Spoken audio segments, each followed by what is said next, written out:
This is what you can expect staying at the Motel One Royal Exchange in Manchester.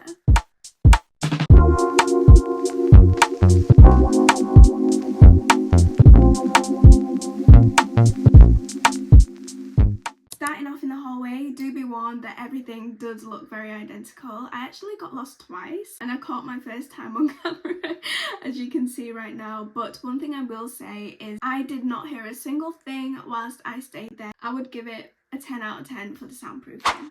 Motel One is a budget-friendly hotel chain. However, I did not pay a budget-friendly price during my stay.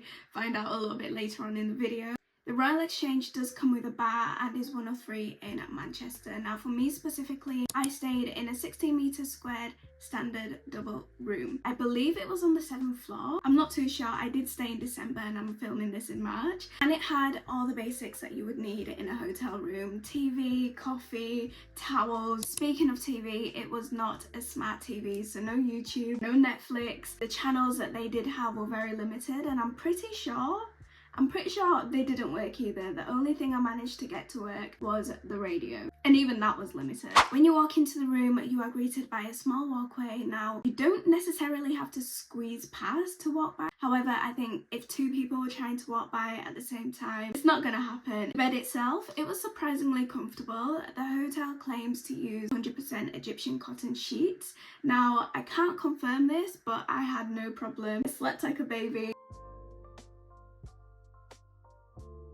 The good points about this room was the plug sockets. I think plug sockets in a hotel room are essential to the experience. There was no Olympic style stretching to charge your phone or anything of that sort. They were perfectly placed, and I wouldn't say they were fast, but they were just standard hotel kind of speed. Aircon was amazing. I love to hike up my temperature and bring it all the way down in a hotel room, and this worked perfectly. The 12 p.m. checkout, again, chef's kiss. Give me a 12 p.m. checkout every single time. I think it should be a universal standard. Well, for the things that weren't all that, first of all, the view. I mean, if you like to stare at a brick wall, then this is for you. Luckily, I did have a little bit of some light coming through to my room, but there was nothing exciting to look at other than some brick walls. Because of that, the lighting was kind of really dim.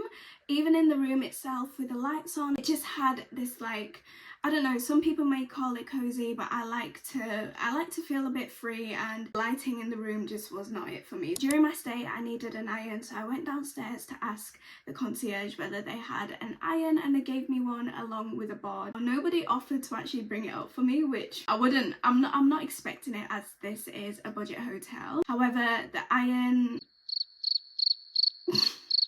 the iron didn't work, so it was just a load of heaviness that I just had to carry up to my room, and for it not to work. The biggest red flag in a hotel has to be carpets. I don't know, I just ew. Basically, tell me in the comments if you relate to this, because oh, the thought of it just makes me itch. I'm trying to think of a word to describe the bathroom. Cozy? No, actually tiny. From this clip, you can actually see how little space there is in this bathroom. Definitely not a place for 2 people at once. The shower head was a little bit broken when I arrived, but I think my friend actually managed to do something. And maybe I'm being picky here, but the toilet didn't have a soft close. Now, I don't know, am I being a diva? Again, let me know in the comments. I still expect a budget-friendly hotel to have a soft close toilet. It was pretty standard, hand wash, hair and body wash together, but hey, whatever. Now guess who paid £250 for my stay? Yep, this girl right here. And no, I'm not proud of it. I had to find a hotel on a very, very busy weekend in December. A lot was going on, and this, believe it or not, was the cheapest hotel in Manchester at the time. Everything was upwards of over £400, and I only needed a night, so £250 was the best I could get. Now, Motel One usually goes for about £70, and the highest I've seen, except from that one time I needed somewhere, was about £100. So if you're thinking of spending upwards of £100 on a stay here, don't do it. Do not do it. I repeat, do not do it, okay? Anything above that and you are basically paying for the privilege of being slightly a little bit disappointed and a little bit underwhelmed. Now, the hotel does provide breakfast, which I cannot comment on as I did not choose to add it on, but the breakfast area downstairs was pretty big and it had like a nice little vibe to it as well. There is a little bit of a balcony seating area with window seats, which I think adds a really nice cute touch. It's only accessible by stairs, however there is loads and loads of seating. From what I saw, it was very good in terms of accessibility. In terms of the staff, they were all really friendly except one kind of like not so friendly manager at the end. Front of house staff were amazing. The woman that checked me in, she was super chatty, a little bit too chatty, as she did announce my room number out loud, which is a big no-no. At the time that I checked into the hotel, the bar is literally right next to the reception desk.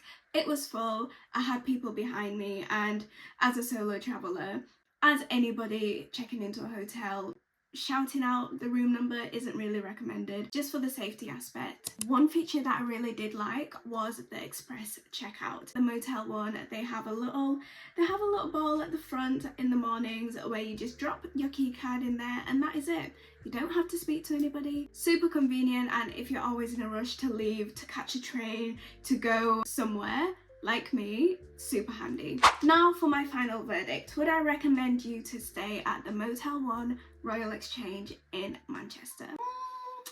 To be honest, it kind of just depends. If you can snag a room for £100 and under, I can definitely recommend, especially if you just need somewhere to lay down, to leave your stuff securely. It's perfect for that. Definitely not for £250. Anywhere upwards of £100, you can definitely find some much better spots in Manchester that offer a lot more comfort. It's a better atmosphere, especially for extended stays. This was my first time staying at a Motel One, and whilst I wasn't completely like disappointed, I wasn't blown away either. Pretty standard, says what it is on the tin, nothing more, nothing less. But maybe that's because I like to personally experience a hotel as opposed to just go, sleep, leave. Also, let me know in the comments if you've stayed here, if you've not stayed here, if you agree, if you disagree, whatever you want, let me know in the comments, and I will see you there. Bye!